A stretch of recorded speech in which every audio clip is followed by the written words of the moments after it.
Let me just open a protected site, which is pretty much this. The backend is the same, same web server, but this is actually protected by AppTrana. The only difference is that. So the site is the same, but it's protected by AppTrana. And because it's protected by AppTrana, any attacks that you try from here will actually be blocked, right? Sorry, got yeah. Suppose you try something like that. Immediately, AppTrana will block you with a 406 not acceptable. This is what we actually send back a status when we have actively blocked an attack. This incident ID is something that if you're facing an issue and you think that it's not it's not because this is something that you can use to reach out to support and investigate detailed causes of why it happened and why it was blocked and things like that.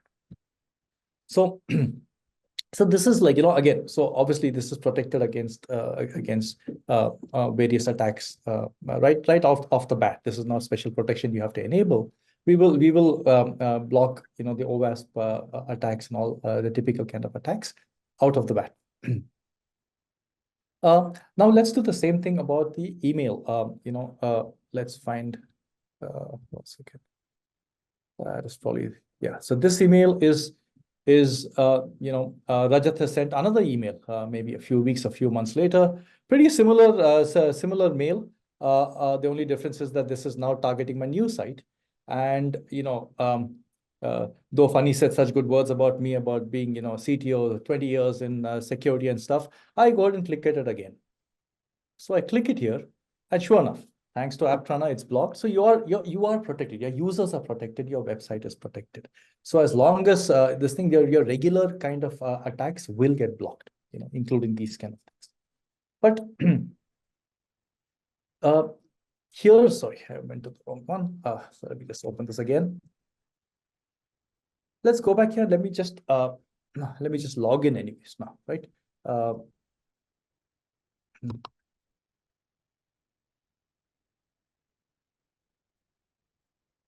And as we saw earlier, right? This is a link that has been corrupted. Now this site has been protected, has been protected by AppTrana, but they didn't protect it before they launched. They protected it somewhere down the road, maybe a month later, maybe a year later. It was already compromised, right? So that's not to say protecting a site afterwards is a bad thing, right? It's like one of those things, right? When is the best time to plant a tree, right? Like 20 years back. When is the second best time? Today, right? So protect it when you can. That's always, you're going to save yourself going ahead, and that's the right way to go about it.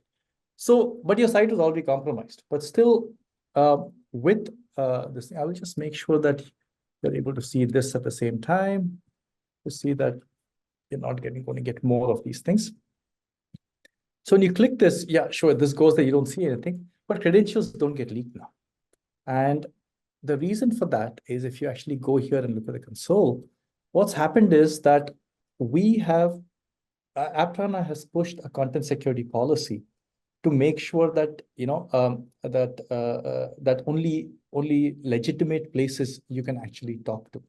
In this particular case, I mean, in the real case, it'll be a little more complex in terms of script and everything, but this was a simple thing that we pushed automatically based on analysis. So when it was trying to hit the attackers, or my attacker's IP here, and try to push the credentials, it was blocked automatically. So that is this is protected by the client side protection. And the last thing, of course, is that if I run the same attack against the protected server, what will happen is that you'll see that it starts getting blocked. After a point, you start getting 406s because we see too many login failures hitting the same thing over and over again, right? And after that, the attacker, because they can keep sending, it doesn't matter. But in this case, the script says, okay, you know what? Too many attacks, it's getting blocked. There is security protection in place. I'll give up and go somewhere else. So this is the high level or overall protection that we have multiple layers. Security is all about layers, right? You block the SQL injection, you block a rate limiting, you also block this. You also know about stolen passwords. You also save in the client side part of it. That's how you actually get a good security kind of stuff, not just one thing to do, right?